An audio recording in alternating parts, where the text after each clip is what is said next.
What's going on, Jerome's? So, need to address I feel like there's a significant portion of the fan base who thinks this, where if Kirk Cousins and Danielle Hunter leave in free agency, which kind of looks like it may happen, that the Vikings should just sit on their hands, not be participants in free agency, and rack up and stack up cap space and go from there.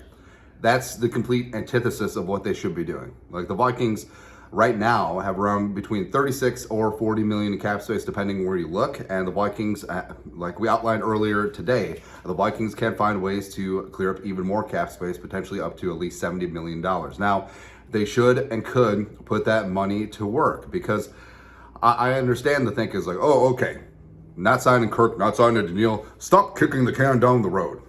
They're not.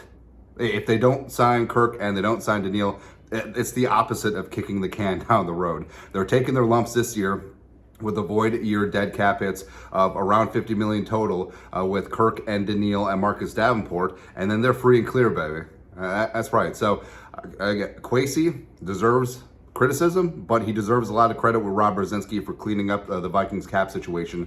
They're looking at 100 million plus in cap space in 2025, and one of the youngest teams in the league. So they're doing a fantastic job there. But the appeal of having your starting quarterback on his rookie deal is being able to have him on his rookie contract so you can spend around him. And the Vikings need to do that. And if Kirk Cousins leaves, the Vikings need to be all in on finding their quarterback of the future. Now, there is a window with that. About rookies are eligible for an extension after 3 seasons, so you have about 3 to 4 years to really hit it, really spend on veterans, impact veterans around him, and go from there. And also the whole thing about, hey, if you don't re-sign Kirk, you don't re-sign Danielle, you don't sign anyone in free agency, do you think Justin Jefferson's going to want to be a part of that? No, it's a loser mentality, and the Vikings need to go for the pin now, because guess what? I kind of understand what's going on. It's like, well, no, we'll just be bad for a year, even though we have our rookie quarterback, so you're not necessarily tanking for a rookie quarterback, and then we'll spend all the cap next year. What if the free agent class isn't as good next year? You're going to have to spend that money at some point, because then you're butting up against the salary floor, the rolling 3 to 4 year salary floor that the NFLPA requires teams to spend. So you're just going to put out Lulu contracts just because you have to? No, it's stupid. Where you don't have to be a drunken sailor necessarily, but I think the Vikings should definitely go for the pin on some of these younger free agent veterans like Christian Wilkins. Oh, even though Wilkins is a little bit older, you know what I mean? As well as Michael Onwenu, the guard from the Patriots. Maybe some Devin White, maybe some Patrick Queen, right? Or maybe one of the tier 1 free agent cornerbacks as well. Because guess what? The Vikings, they're going to try and build around this rookie quarterback. And like we said, you have around a 3 to 4 year window. Guess what? Christian Wilkins is going to be good this year. He's going to be good next year. He's going to be good the year after that. Same thing with Onwenu. Same thing with Patrick Queen. And wouldn't it be better to have the guys in the scheme and the team and the culture to be able to hit the ground running if the Vikings truly are going for it in 2025, 2026, 2027? Yes. Or is this your expectation? You draft your quarterback in the future this year. You don't sign any free agents. The team is poop.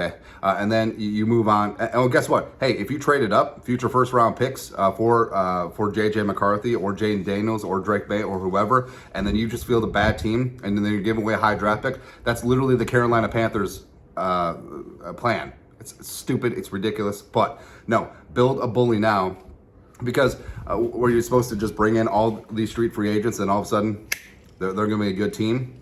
Doesn't necessarily work out like that, but if you give guys a year or two with the squad, I think that you truly can build something special here. And you shouldn't pass up on good free agents that want to come here if the money's right, just because you're thinking about the future seasons. No, I mean, Christian Wilkins is good now. He'll be good in the near future. Michael Onwenu is good now. He'll be good in the near future. Plus, it will give Justin Jefferson a picture of what this team is going to be. Because if the Vikings don't bring back Kirk or Danielle or Harrison, they're going to have one of the youngest teams in the league. And if they're spearheaded by this future franchise quarterback and Justin friggin' Jefferson, you're going to be good to go. And also, what you can do with the cap is, hey, Justin Jefferson's extension, since you have cap space now, and also in 2025, you want to front load this mother as opposed to sweating about cap hits in subsequent years. And when you got the space, spend it now. Do that. But there's a lot of ways that the Vikings can go about this. I would love and adore if they came away with a couple premium pieces. Onwenu, Wilkins are the players I go back and forth with. Bryce Huff, I think, would be really good at the right price as well. So I think the Vikings are in a perfect spot to really go for it in free agency if they don't bring back Kirk, if they don't bring back Daniil. And no, like, this is not a save cap for a rainy day situation, because they're going to have tons of cap in 2025 no matter what. And it's not like it accrues compound interest either. So go after your guys, continue to build a bully, and really complete this competitive rebuild, and do that around a rookie starting quarterback. And you're going to be good to go. So have this full-on competitive advantage window of 2024, 2025, 2026, maybe even 2027 before that rookie is fixing to get paid. And let's go from there, man.